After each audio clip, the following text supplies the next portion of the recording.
Nahulog sa malalim na bangin ang wing van na yan sa Pintuyan, Southern Leyte. Naipit ang driver nito at sugatan ang pahinante matapos tumalon palabas. Nagpapagaling sila sa ospital. Base sa investigasyon, galing sa bayan ng St. Bernard patungong San Ricardo ang wing van. Pero nawala naman ng preno ang driver sa kurbadang bahagi ng kalsada.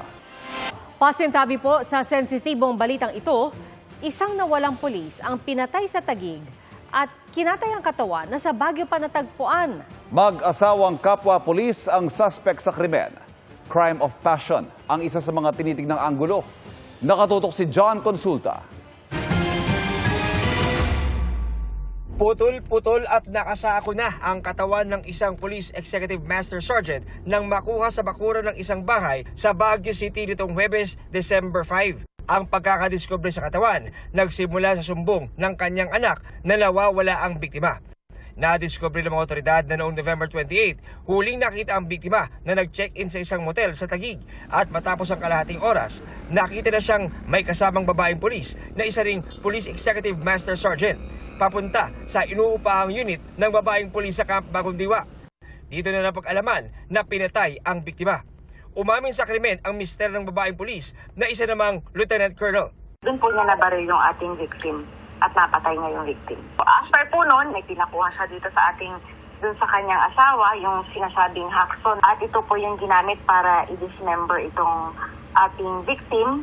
Matapos katayin ang biktima, sinabi ng suspect na isinako nito ang kanyang katawan at ibinyahe sa Baguio City para ibaon sa bakuran ng kanilang bahay. Itinuro ng suspect ang pinaglibingan sa biktima. Bukod sa kanyang labi, nakuha rin ang 2 sako ng bigas, 2 white t-shirt at isang sangkalan.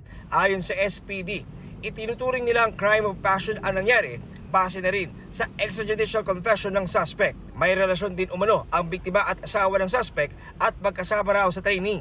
Isa lang naman po yung tinitingnan namin na anggulo dito ng motibo. Ito yung pong crime of passion o meron pong love triangle dito sa ating mga involved na victim at saka dun sa ating suspect. Sinusubukan pa naming hanapin at kunan ng pahayag ang mga kaanak ng biktima. Para sa GMA Integrated News, John Consulta, nakatutok, 24 oras.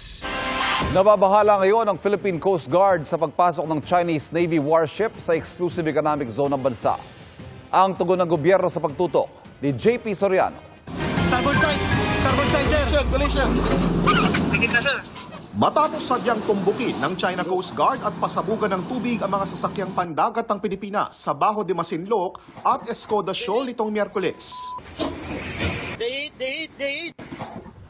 Mas ikinababahala na ng Philippine Coast Guard ang pagsali na ng Chinese Navy warship ng China sa mga dati na nilang ginagawang pangaharas sa West Philippine Sea. It is very alarming in a way that PLA Navy warship are encroaching our own exclusive economic zone. Ang tinutukoy ng tagapagsalita ng PCG for the West Philippine Sea na si Commodore J. Tariela ang paglapit ng Chinese warship ng 300 yards sa BRP Pagbuaya noong Miyerkules.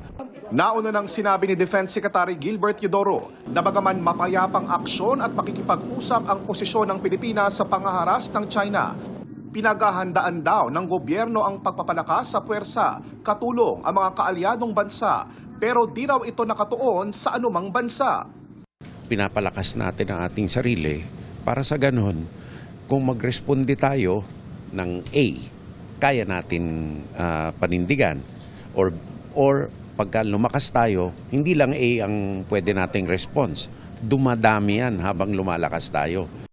Nauna nang naghain ng diplomatic protest ang Department of Foreign Affairs sa Chinese Embassy kaugnay sa insidente noong Miyerkules. Para sa GMA Integrated News, JP Soriano, nakatutok 24 oras. Nakatusok pa sa tiyan ng asong yan ang palaso ng isang pana ng matagpuan sa Bacolod City. Ayon sa sumaklolo sa aso, isang estudyante ang nakakita at humingi ng tulong sa kanila. Nagpapagaling ang aso matapos operahan. Noong nakaraang buwan, isang aso rin ang pinana sa lungsod. Niimbisigahan ng otoridad kung sino ang pumapana sa mga aso.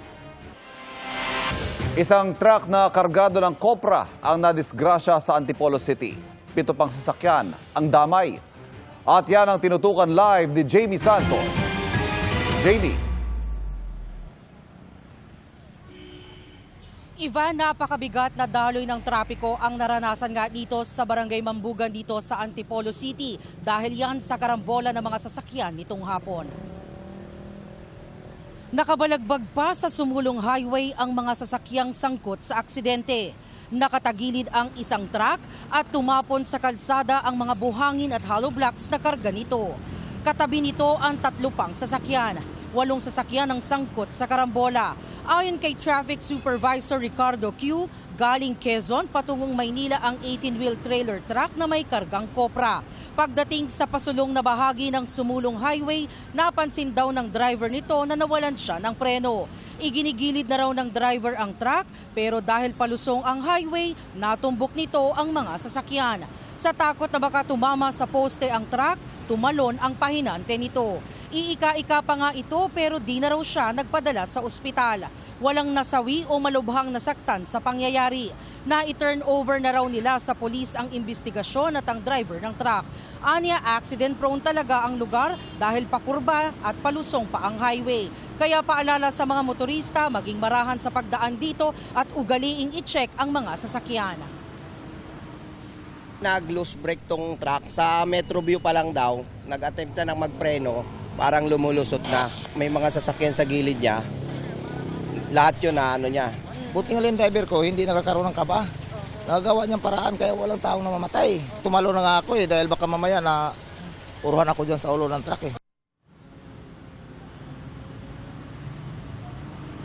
Ivan, nandito na nga yung tow truck na hahatak sa 18-wheeler truck na nakasagasa dito ng mga sasakyan dito sa kahaba ng sumulong highway. Anumang oras, alang minuto mula ngayon ay hahatakin na ito dito para hindi na mag-cause ng traffic at yung ibang sasakyan na sangkot sa aksidente na ialis na sa lugar. At yan ang latest mula rito sa Antipolo. Balik sa iyo, Ivan. Maraming salamat, JB Santos. Unti-unti nang ramdam ang Christmas rush at sa Divisoria may mga namimili na ng regalo at iba pang pamasko pero may matumal pa rin umano ang benta ngayong patok ang online selling. At nakatutok doon lahat si Katrina. Katrina? Pia, ilang linggo na lang ay Pasko na pero daing ng mga tindero at tindera dito sa Divisoria, matumal umano ang kanilang bentahan. Karaniwan kapag Disyembre, malakas daw ang benta ng mga nagtitinda sa Divisoria, Maynila. Pero iba raw ngayon. Matumal. Hindi ka mukha nagdaan taon te. Minsan nasesero din kami rito. Isa sa mga nakikita nilang dahilan, mas patok ngayon ng online selling. Ang ibang araw, online seller, mas mura pa ang benta. Mas mura sila magbigay kaysa sa amin. Sa amin, ang bentahan namin 75, sa kanila 55. Para sa ilang mamimili, mas stress-free raw ang pagbili online. Mas madali ka ng hindi nasiksikan, mamimili ka na lang doon sa mga features nila, makakabili ka na. Tapos free delivery pa halos yung iba. Less hassle sa pamasahe tsaka sa traffic. Pero may iba pa ring mas nais na personal na makita ang nais bilhin kaya dumarayo tulad sa Divisoria kahit malayo. Para makikita mo kung good item ba o hindi. Para po makapili ka po talaga ng maayos at saka talagang gusto mo. Mas marami pa rin daw mapagpipilian dito. Mabili ngayon ang mga mura at kakaibang Christmas gifts. Nariyan ang dried flowers in a dome sa halagang 50 pesos lang. Perfect gift din ang mga wooden lampshade na ito sa halagang 250 pesos. Para sa mga tita, pwede tong tea set o itong wine holder at cheese board. Nagkakahalaga ang mga ito ng 150 to 500 pesos. Pia, para sa mga nagbabalak magpunta rito sa Divisoria, mas mainam na agahan ang pagpunta rito para makaiwas sa mabigat na daloy ng trapiko. At yan na muna ang latest dito sa Divisoria. Pia? Maraming salamat, Katrina Son. Timbog sa Quezon City ang isang lalaking nagbenta ng sasakyang peke umano ang mga papeles. 4 naman ang huli sa Cavite dahil nagbenta ng nakaw na sasakyan. Nakatutok si John Consulta, exclusive.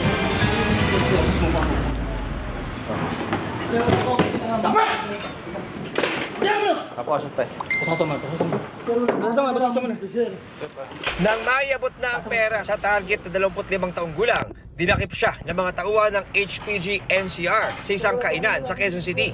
Ayon sa HPG, isinumbong siya ng complainant na binentahan daw ng mid-size SUV sa halagang 760,000 pesos sa online marketplace. May kaduda-dudaan niya sa papel ng sasakyan at sa mismong transaksyon.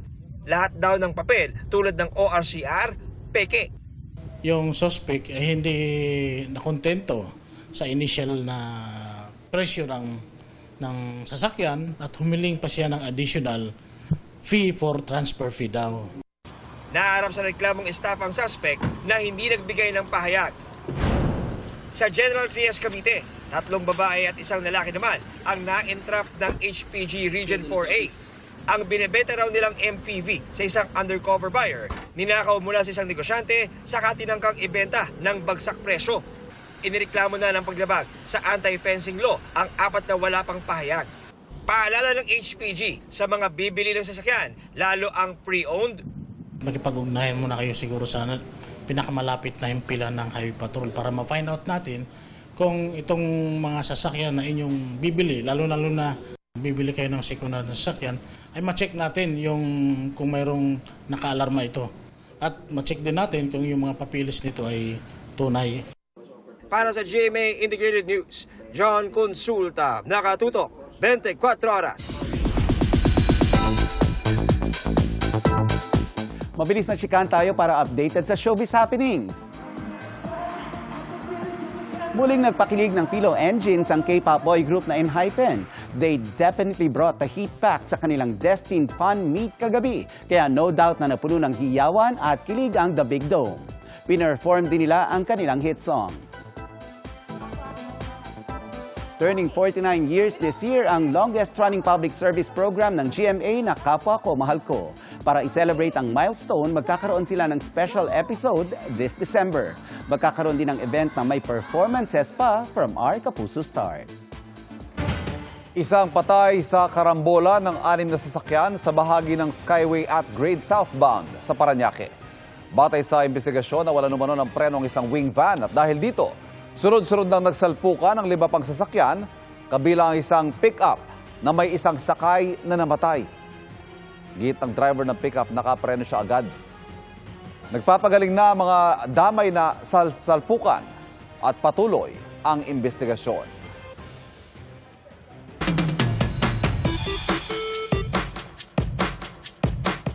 Bukas na sa publiko ang pinakabagong sangay ng Pambansang Museo ng Pilipinas. Matatagpuan yan sa Davao City na ang disenyo hango sa kanilang durian. Kuya Kim, ano na?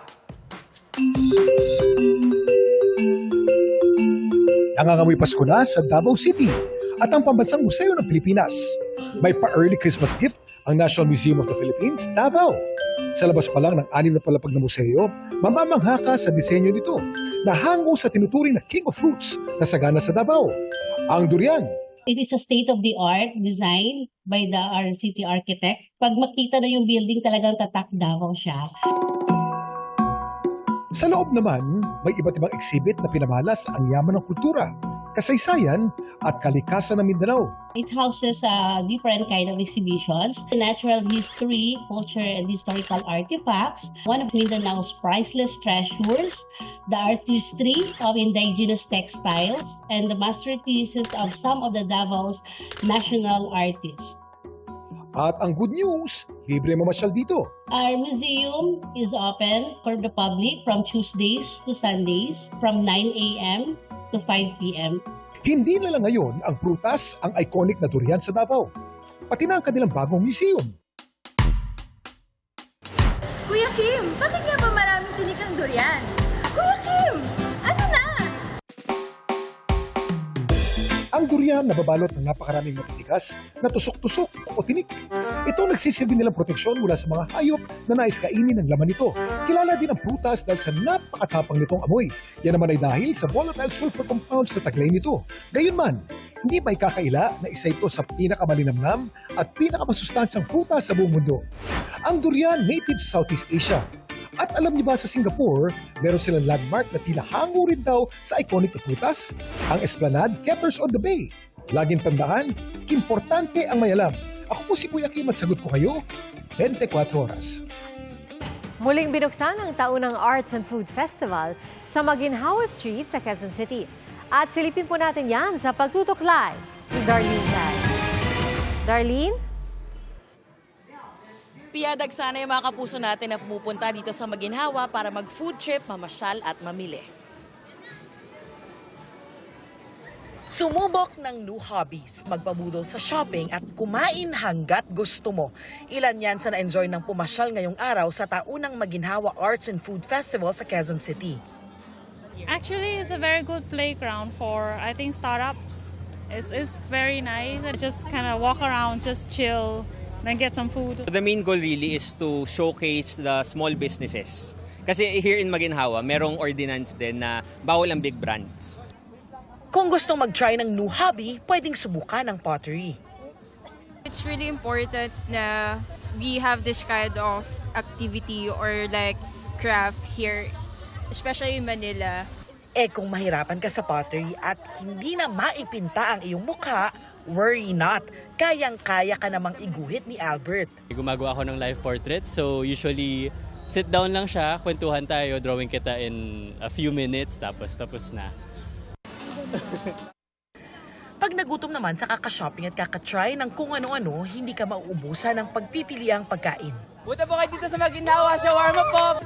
Pwedeng mag-donate ng 5 kilo ng maayos sa damit para magkaroon ng 150 peso voucher na pwedeng ibili ng pagkain.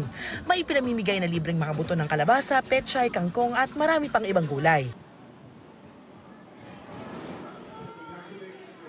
Mga kapuso, ngayong araw lang po ito hanggang hating gabi naman mamaya, kaya pwede pa po kayong humabol. Tara na rito at hintayin ko kayo Pia. O kaya hintayin na lang namin pasalubong mo, Darlene. Pasalubungan mo kami Maraming salamat sa iyo, Darlene Kay. At mahigit 3 dekada ang hinintay at gayon muling nakamit ng Mapua Cardinals ang kampyonato sa NCAA Men's Basketball. At yan ang tinutukan ni Nico Wahe. The wait is over dahil matapos ang 33 taon, muling nagkampiyon sa NCAA Men's Basketball Tournament ang Mapua Cardinals. Tinalo nila ang Benilde Blazers sa Best of 3 Finals ng NCAA Season 100. Ang final score, 94-82. Matagal man daw ang hinintay, marami man daw nilunok na pagkatalo. Lahat daw ng yan ay sulit dahil sa wakas, balik Mapua at balik Intramuros na ang tropeyo ng NCAA Basketball Tournament. Dumikit bahagya sa third quarter ang Benilde pero nagpakawala ng sunod-sunod na 3 ang Cardinals. Pinangunahan ni Mark Cuenco ang opensa ng Mapua na umiskor ng 18 points. Emosyonal si Mapua head coach Randy Alcantara na kabilang sa players noong 1991 na huling championship ng Cardinals. Grabe, di ko ma-explain kasi as a player and as a coach, sa maraming try, nakuha din namin champion na to para sa Mapua. Si Clint Escamis ang tinanghal na Finals MVP. I wanted this so bad. Para sa kanila, sa mga pamilya namin, sa mga pangarap namin, para sa lahat ng mga tao dito, sa lahat ng sumusuporta sa amin. I'm speechless, but I would like to thank all the supporters. This would not have happened without their full support. We're about to celebrate our 100th year founding anniversary. So this win is very fitting for our celebration. All praise naman si Blazers head coach Charles True sa ipinakita ng Mapua laban sa CSB. Tough loss. Give credit to Mapua. They played well and they deserve to be the champions. It was a very good game. No, we saw the journey of both teams and we'd like to congratulate Mapua. It has been a journey for them. Para sa GMA Integrated News, Nico Wahe, nakatutok 24 oras. Excited na ang Kapuso Stars para sa Christmas, lalo na siyempre sa handa sa Noche Buena. Narito ang aking chika. This year, White Christmas ang peg ni Widows War star Bea Alonso kasama ang kanyang pamilya. We're also spending Christmas in Andorra. First time namin magpapasko sa ibang bansa ng pamilya ko. Ano naman kaya ang kinaka-excite na podcast Your Honor hosts Buboy Villar at Tuesday Vargas? Complete the family. Masarap yung food, humba. Yung mga spaghetti na iniinit ng 10 beses. Same daw si Ai de las Alas na excited nang ihanda ang kanyang favorite food sa Noche Buena. Sopas na chicken. Kasi yun lang yung favorite food ko. Bago humabol sa Christmas rush, touchdown Japan sina Pulang Araw stars Dennis Trillo at David Dicauco para maghatid ng saya sa Global Pinoys sa Tokyo. Excited na silang makipagkulitan at bigyang karangalan ng kultura ng mga Pilipino sa Philippine Festival 2024 Winter Concert at the Park. Very excited na ngayon. Pupunta ako doon para entertainin yung mga kababayan natin. I think the vision naman in flying to Japan is really give happiness to the Filipinos, to the OFWs, for them to, like have a glimpse of the Philippines.